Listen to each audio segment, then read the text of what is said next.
Infinity RG, taking action to develop the students.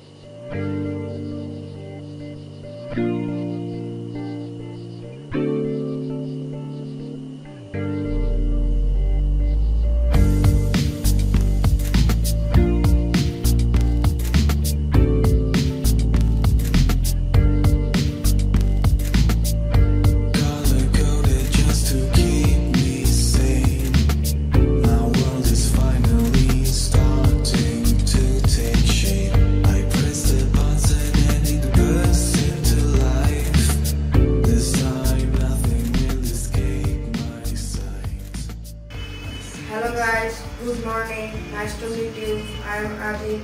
I'm a student. I'm 12 years old. I live in Kharagpur in Shenpur district. My father's name is Adi Mahmood and he is a journalist. My mother's name is Walter Rahman and she is a homemaker. I have a little sister. My favorite hobby is drawing. My parents love me too much. I want to be an engineer in future. Please pray for me and that's all. Bye.